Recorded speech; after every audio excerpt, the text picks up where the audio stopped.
Pai do Senhor Jesus, amados, boa noite. Que o Senhor seja com cada um de vocês. Nesse mês de setembro, eu creio que muitas igrejas estão trabalhando o tema Setembro Amarelo. Não é verdade? Na nossa igreja, em Alcântara, há 2 anos, temos tido um trabalho chamado Papoterapia. Um trabalho com as mulheres. Tentamos fazer com os homens, mas o homem gosta de carne. Não deu certo. Mas com as mulheres foi muito gostoso, muito prazeroso. E um trabalho baseado no direcionamento dos narcóticos anônimos e também nos alcoólatras anônimos. Vivendo um dia de cada vez. Identificando o problema, identificando a crise e sabendo que faz parte. E tentando superar, ressignificar a caminhada. Muitas mulheres foram muito abençoadas. Famílias foram abençoadas. Hoje nós temos famílias que estão caminhando conosco a partir desse processo do Papoterapia. Também, nesse processo dos alcoólatras anônimos, dos narcóticos anônimos, numa visão de 12 passos, onde um passo de cada vez, e os 12 passos têm a referência do ano, os 12 meses do ano. Vivendo um dia de cada vez, nós precisamos aprender a enxergar as nossas limitações. Diga, eu preciso. Eu preciso aprender a identificar as minhas limitações, porque nem tudo que eu sonho eu vou conseguir. Ou você vive no mundo da fantasia, acreditando que tudo que você sonha, que você quer, você vai conseguir. Tem coisas que nós não vamos conseguir. Mas tem muitas coisas que nós vamos conseguir e que nós não sabemos. Tem coisas que você vai viver que você jamais esperaria viver. Tem coisas que você sabe que não é para você. O mito da grama mais verde faz a gente repensar quem somos. Porque a grama é sempre mais verde quando você olha do outro lado. Mas e o trabalho que dá para cuidar? E talvez a grama mais verde ela seja sintética. Ela é verdinha porque é sintética. Eu vou contar a história para vocês de um homem que foi escolhido por Deus para fazer uma grande obra. Ele estava pensando que ia dar tudo errado, mas deu certo. Mas na cabeça dele, ele não quis vivenciar isso. Mas eu vou começar pelo fim. E depois você vai entender por que eu comecei pelo fim. O livro de Jonas, no capítulo 4, verso 3. Jonas 4, 3. Me ensina, te ensina e nos ensina. Agora, Senhor, tira a minha vida, eu imploro, porque para mim é melhor morrer do que viver. Antes de continuar, vamos orar? Obrigado, Senhor, nós te agradecemos pela leitura da palavra.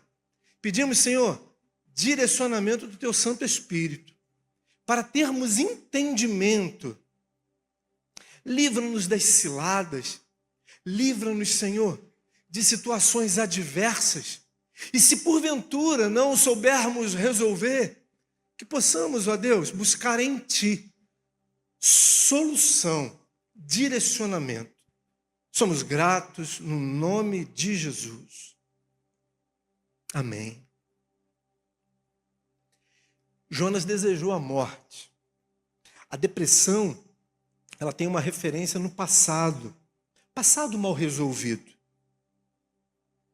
quando Jonas, ele foi incumbido por Deus de ir a Nínive, Jonas, ele sabia que Deus era complacente, benigno, e que Deus poderia, ele não sabia, mas que Deus poderia, ao invés de amaldiçoar Nínive, como Deus o convidou para fazer, ele sabia que Deus podia mudar. Então o que Jonas fez? Ele não foi para Nínive. Ele disse não. Não é poderoso. Não é poderoso. O não faz com que você interrompa um ciclo. O não faz com que você tenha entendimento que você está limitando. O não limita o ir e também o vir. Não para um filho, não para a esposa, não para o esposo, não para um amigo, não para determinadas amizades. Não, o não faz você limitar. Jonas não disse não para Deus, porque, pensa comigo, você diria não para Deus? Diria, Rafael? Não para Deus? Imagina Deus personificado diante de você. E Deus chega para você, eu creio que ele ia chegar para você para te pedir alguma coisa, rindo. Ele ia chegar sorrindo a ele.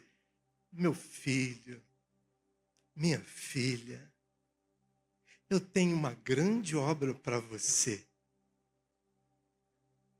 Acho que foi assim que foi com Jonas. Tenho uma grande obra para você. Vá até Nínive. E você vai amaldiçoar aquele povo. Porque aquele povo é perito em iniquidade. Sabe o que é iniquidade? É se acostumar a fazer o mal. É se acostumar a pecar. É pedir perdão pelo pecado que cometeu e depois voltar a pecar o mesmo pecado que pediu perdão. Eles eram peritos, eles eram a capital da Síria. Os ninivitas, eles praticavam o terror na cidade, eles amontoavam cadáveres na cidade para provocar obediência nos plebeus, nos demais. Jonas sabia disso. E Jonas, talvez seria a sua pergunta. Eu não diria não para Deus, mas ao invés de dizer não, de ser direto, o que Jonas fez? Fugiu. Como se Deus não estivesse vendo. Fugiu. Foi para Tarsis. Só que antes de chegar em Tarsis, Deus mandou uma tempestade. Já viveu uma tempestade na sua vida? Enfermidade, questão financeira, saúde emocional, crise na família. Na minha casa, eu fui a ovelha negra. Foi aquele que foi envolvido com droga, mexi com coisas erradas. E a minha família viveu uma tempestade por minha causa. Uma tempestade, minha causa. E a tempestade, ela faz a família ficar balançada. A família fica balançada, a família fica desestruturada. Quando eu fui preso pela primeira vez, a família ficou completamente desestruturada.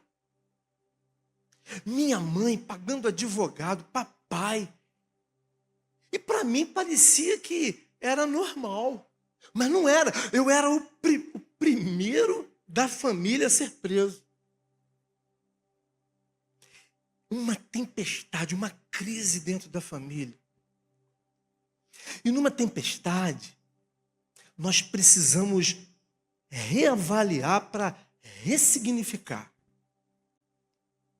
Ocorre que, na tempestade que Jonas estava vivendo, e que quando Deus te pede para fazer alguma coisa do interesse dele, quer usar você, você não consegue dizer não, ou talvez você diria não, ou você faria como Jonas, você fugiria como Jonas, e todas as vezes que a gente foge daquilo que Deus está planejando para a gente, é possível que Deus permita uma tempestade. É possível que Deus permita uma tempestade. Na tempestade, no navio, eles ficaram apavorados e eles estavam acreditando que o que estavam vivendo, eles estavam vivendo porque algum Deus estava aborrecido com aquela embarcação e começaram a pedir: reza, ora, faz aí qualquer coisa. Começaram a jogar do navio todo o peso que podiam para aliviar o navio. E nada, até que... E aí é que vem a grande questão, é você reconhecer que o problema está contigo. Jonas fez isso. Então eu aprendo isso com Jonas. Jonas falou assim: para, sou eu. Me joga do navio. Ô pessoal, você me joga do navio, sou eu. O que nós precisamos aprender? Você precisa entender que muitas vezes amizades, relacionamentos tóxicos podem ser um grande problema na sua caminhada. E você precisa jogar o Jonas tóxico da sua vida para fora da sua vida. Porque se você não jogar o Jonas tóxico, o amigo tóxico, o relacionamento tóxico na sua vida, a tempestade vai continuar. A Bíblia diz que quando eles entenderam que Jonas entendeu isso e convidou eles a jogá-lo para fora do mar, porque observe que ele não teve coragem de pular, mas ele falou assim: ó, me joga. Todas as vezes que nós enxergamos Jonas, ele pode representar você e representar a mim.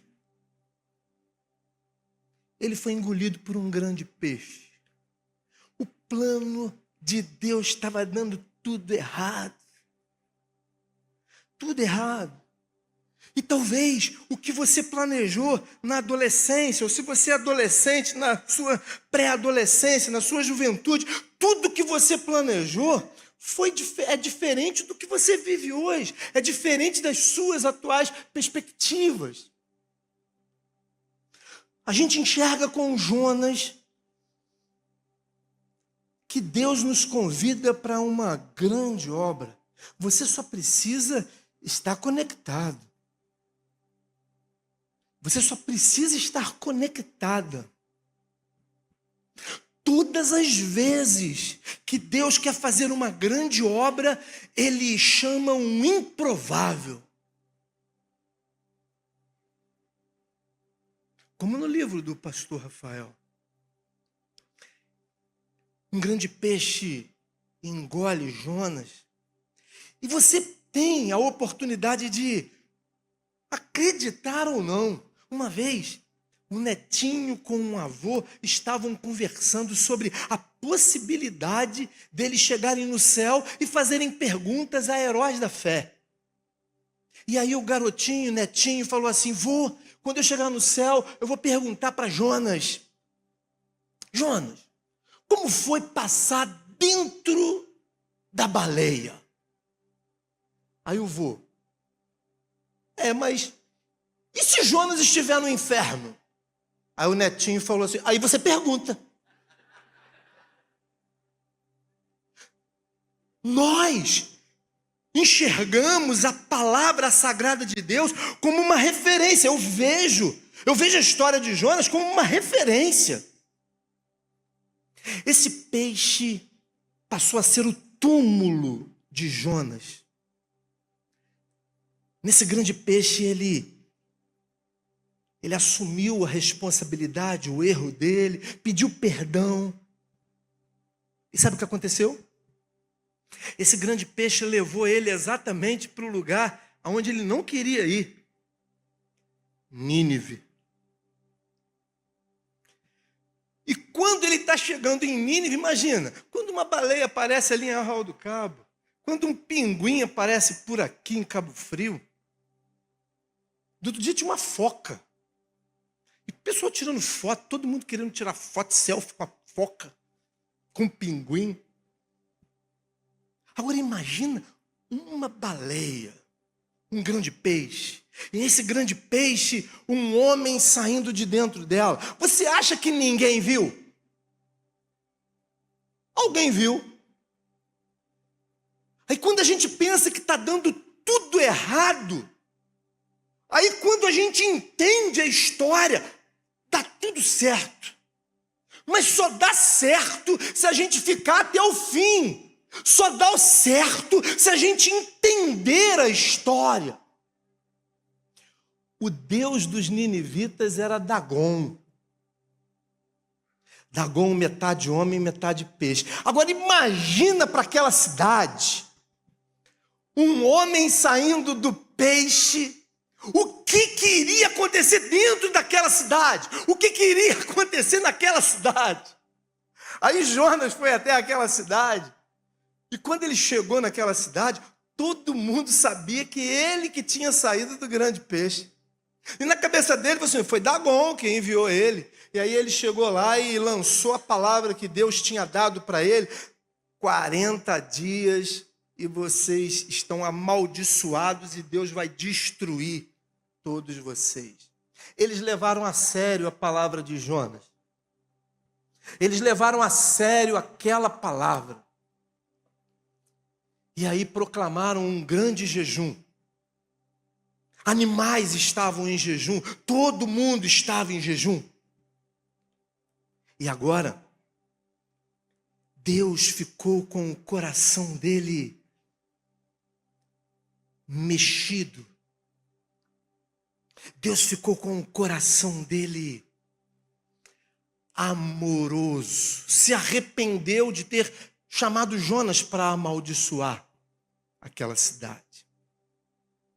E aí, foi quando Jonas ficou aborrecido com Deus. Jonas ficou aborrecido com Deus ao ponto de fazer a seguinte declaração. No capítulo 4 do livro de Jonas, a gente enxerga no verso 1. Mas Jonas ficou profundamente descontente com isso, enfureceu-se. Ele orou ao Senhor: Senhor, não foi isso que eu disse quando ainda estava em casa? Foi por isso que me apressei em fugir para Tarsis. Eu sabia que tu és um Deus misericordioso, compassivo, muito paciente, cheio de amor e que promete castigar, mas depois se arrepende. Agora, Senhor, tira minha vida.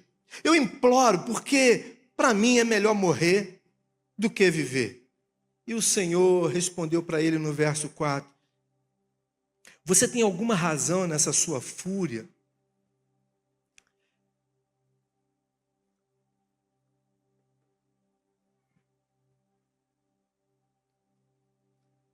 A pessoa ansiosa, a pessoa deprimida, a pessoa volúvel na saúde emocional,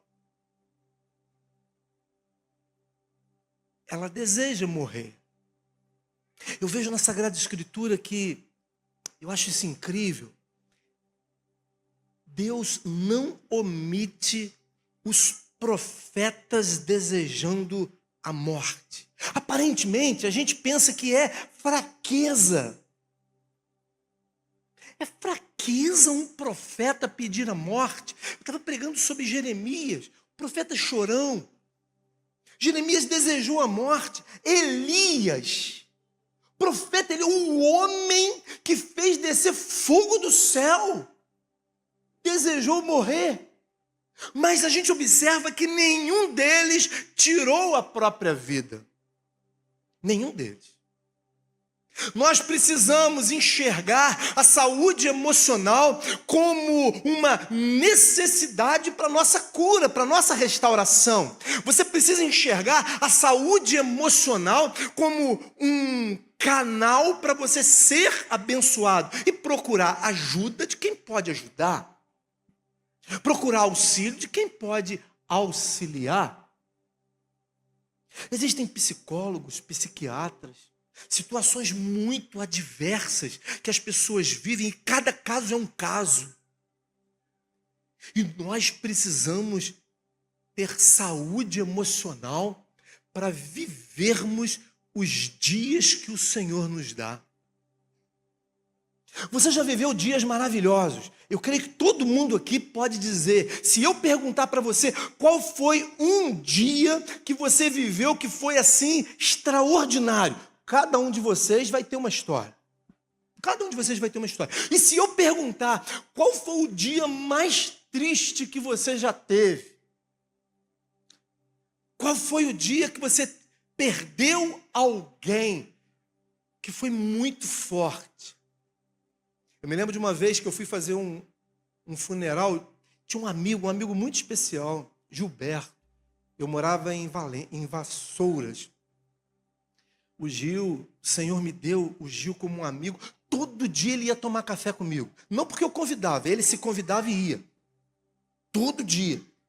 Todo dia. E todo dia subia o Unozinho, eu sabia que era o Gil. E tinha dias que eu falava assim, Gil, o portão já está aberto, entra. Ele entrava, tomava café e a gente conversava. Era manhã de devocional, manhã de oração, era muito gostoso. O Senhor me deu aquele homem e eu falei assim, poxa, que bênção. Era um negão magrinho. Até que um dia aquele homem, o Senhor o levou, partiu para o Senhor. Morreu de um ataque cardíaco diante da filha dele.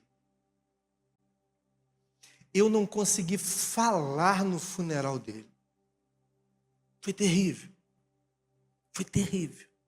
Para mim foi terrível. Foi a maior perda que eu já tinha. Depois, num ciclo natural, Abraham Lincoln ele diz que em um ciclo natural, em tempos de paz, filhos enterram seus pais. Em tempo de guerra, pais enterram seus filhos. E eu enterrei minha mãe. Que dor. Que dor. Só sabe quem já viveu. Que dor. No mesmo acidente, papai ficou estranho, depois ficou demente.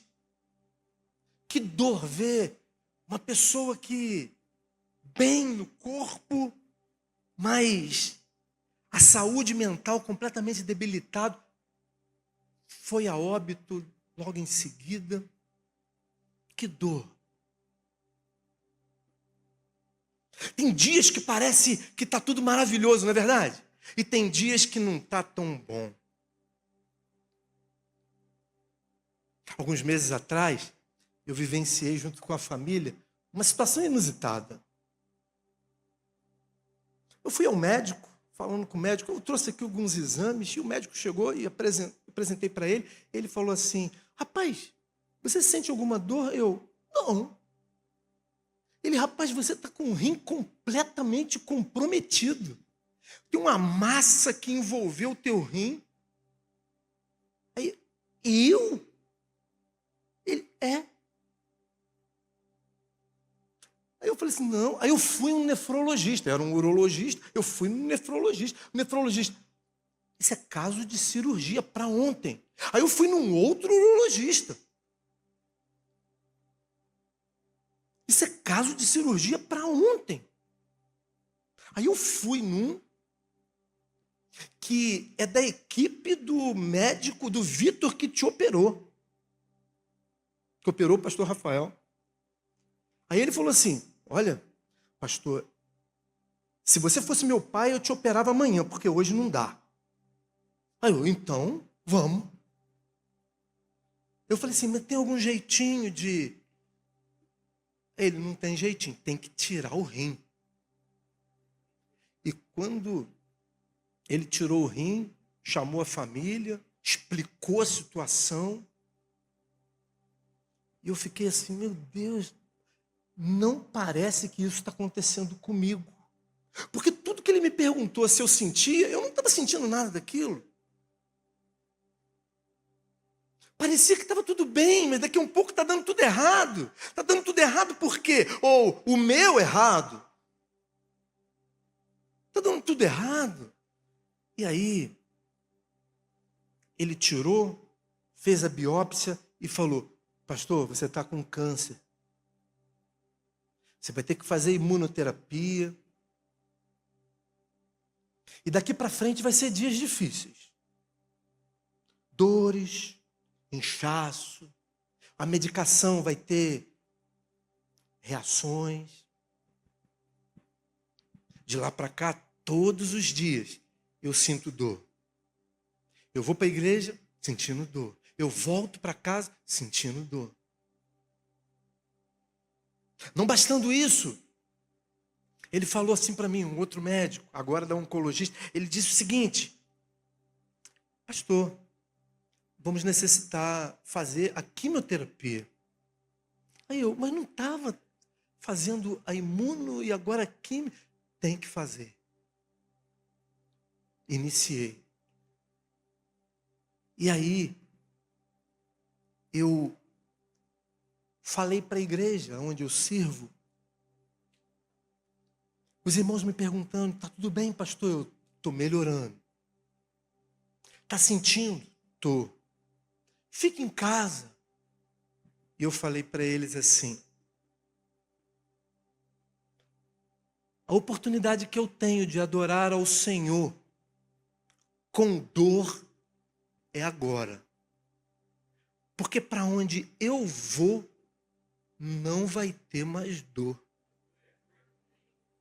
Então a única oportunidade de eu servir ao Senhor com tudo que eu tenho, com o meu melhor, em meio à escassez, numa adversidade, numa crise, saúde emocional, uma tempestade. Talvez você esteja pensando, então você é uma espécie de Jonas desobediente. Não sei. Talvez eu fui desobediente em alguma área, talvez um propósito do Senhor, não sei. Mas o que eu quero dizer para você é que você não precisa ser somente bom para tudo ser maravilhosamente bom, tudo ser extraordinário. Você pode, mesmo sendo bom, atravessar pelo vale da sombra da morte. Mas uma coisa você precisa ter convicção: atravessando o vale da sombra da morte, o Senhor é contigo, o Senhor é com você, o Senhor é na sua casa, o Senhor é na sua família. Você pode estar atravessando dias difíceis, mas o Senhor é com você. Eu costumo dizer que graça é favor que a gente não merece. É favor imerecido. A salvação é graça de Deus. Uma vez, os irmãos me perguntaram, tem certeza da salvação? Eu tenho. Você tem certeza da salvação? Precisa ter. Agora me perguntaram, você vai ser salvo? Não sei. Ué, como que você não sabe se você tem certeza da salvação? Não sei, não vai ser eu que vou me salvar.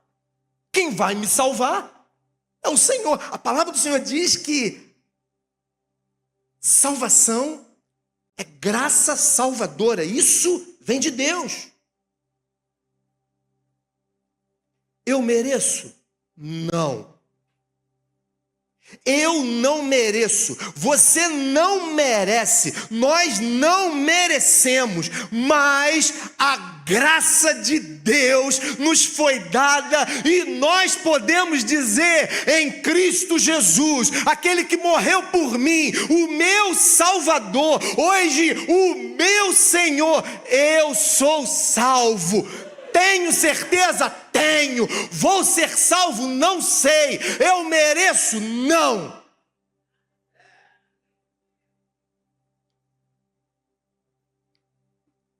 Nós precisamos reconhecer que o batismo, a morte, porque batismo significa morte, precisa ser comemorado todos os dias. Nós temos que comemorar o batismo todos os dias. Nós precisamos ser referência do batismo todos os dias. Existem dias que vão ser muito bons. Existem dias que não vão ser tão bons. Todos vocês já viveram inverno. Todos vocês já viveram muitas primaveras, muitos outonos, muitos verões. Um rei, um monarca, ele estava vivendo uma crise existencial. E nessa crise existencial, ele queria uma definição para o que ele estava vivendo naquele momento. Ele queria uma definição em uma palavra, ele não queria uma definição com uma frase, ele não queria uma definição com uma história. Talvez você tenha uma história linda, talvez a sua história seja uma história difícil. Esse monarca, ele já tinha vivido muitas vitórias e algumas derrotas. Ele queria uma resposta em uma palavra para definir o estado dele, porque ele já passou por muitos momentos alegres, ele já passou por muitos momentos tristes. Você já ficou desapontado com amigos? Já ficou desapontado com o cônjuge, com os filhos? Já ficou desapontado com seus pais? Já ficou desapontado com o pastor? É no caminho que tudo acontece. É no caminho que você vai ficar desapontado. É no caminho que você vai ficar decepcionado. Mas é no caminho que você vai encontrar pessoas extraordinárias. Até que esse monarca encontrou alguém que falou assim para ele: estou tentando, já recorri a todos os sábios, nenhum sábio ele define para mim, com uma palavra, o meu estado emocional. Já passei por muito tempo. E aí, um deles falou assim: eu conheço um sábio que vai definir para você, com uma palavra, tudo que você já viveu, tudo que você vai viver, tudo que você está vivendo. Aí ele: eu preciso conhecer esse sábio, traz ele aqui. E ele falou assim: ele não vai vir aqui, você tem que ir lá. E ele foi, subiu colina, desceu colina, ele foi, subiu montes, ele foi, entrou em floresta, e até que chegou até o local onde o sábio, o ermitão, ficava. E quando o monarca chegou, o ermitão estava lá. E o monarca perguntou: eu preciso de uma definição para a minha vida, meu estado emocional, minha saúde emocional, minhas alegrias, minha tristeza, eu preciso que você defina isso em uma palavra. Aí o sábio, o ermitão, com uma palavra definiu: passará. Você está muito alegre? Passará. Você está muito triste? Passará. Está vivendo uma vida extraordinária? Passará. Sua saúde emocional, ela está completamente abalada? Passará. Meu casamento está vivendo dias difíceis? Passará. Estou vivendo uma crise na minha enfermidade, com uma enfermidade? Passará. E eu posso acrescentar a essa afirmativa desse ermitão: passarão terra e céu, mas a palavra de Deus não passará. A palavra de Deus na sua vida te encoraja a você viver um dia diferente de outro dia. É um dia de cada vez. Hoje você busca, hoje você ora. Amanhã você pode ter resposta. Se você não tiver, você ressignifica o amanhã. Você ressignifica o depois de amanhã. E você vai ressignificando, fazendo a sua história ser diferente dia a dia. Pelo menos para as pessoas que estão perto de você. Passará.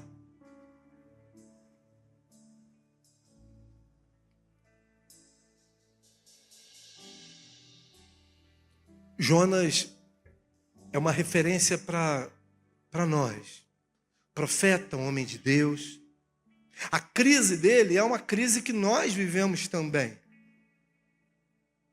Se Deus te mandar fazer alguma coisa que você não quer, talvez você vá fazer o que Jonas fez.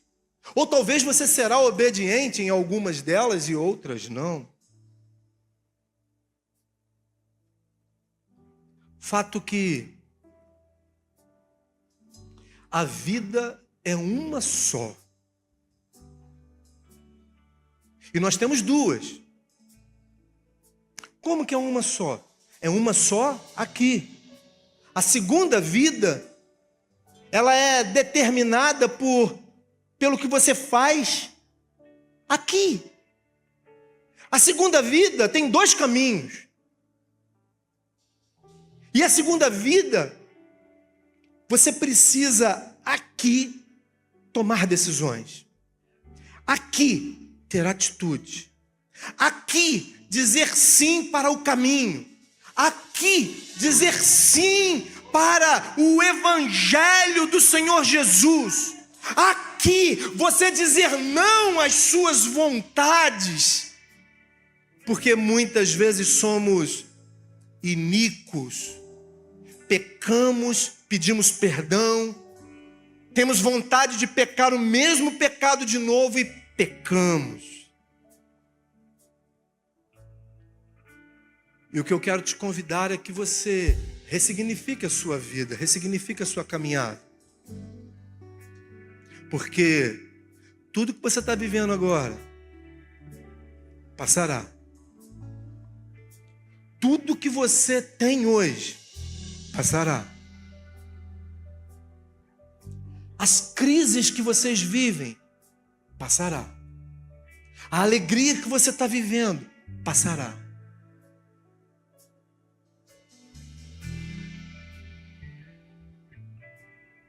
A depressão de Jonas, a crise emocional de Jonas, como a sua, como a minha, em algum momento, em alguma instância da nossa caminhada, pode ser completamente diferente. Eu quero te convidar a ficar de pé.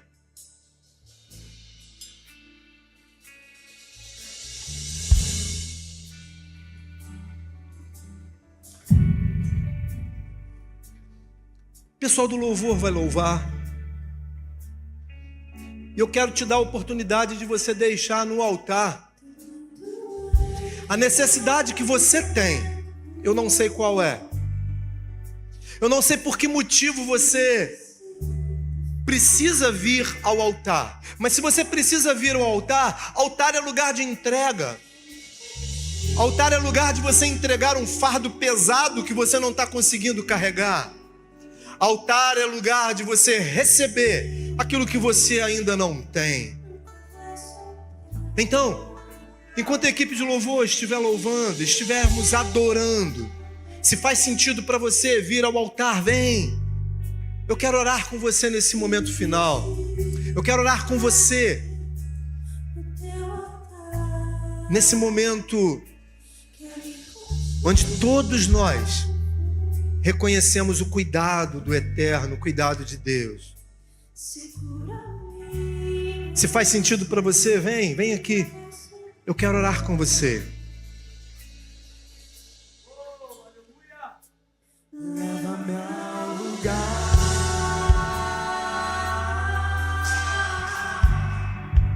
onde só você e eu desfrutamos o momento. Te amo, meu papai.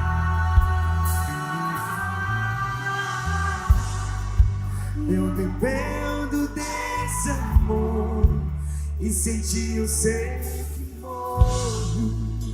Oh, Jesus,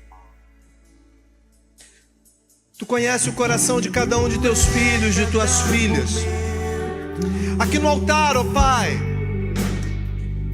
homens, mulheres, com necessidades específicas, com um toque diferente, com necessidades especiais. Eu apresento diante de Ti, Senhor, cada um de Teus filhos, cada uma de Tuas filhas. Teu filho é chamado pelo nome, tua filha é chamada pelo nome. E nesse momento, Pai, estão depositando no altar as necessidades que têm. Nesse momento, Pai, estão depositando no altar o que precisam e estão recebendo aquilo que necessitam.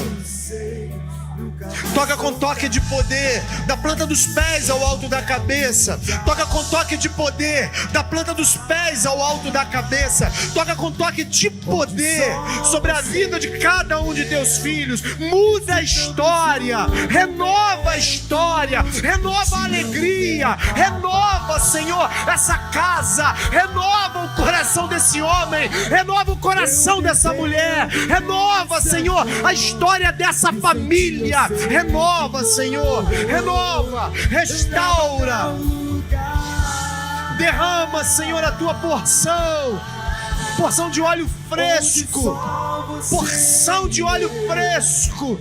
Renova, Senhor, a alegria do Teu filho, renova a alegria da Tua filha, no nome de Jesus. Eu dependo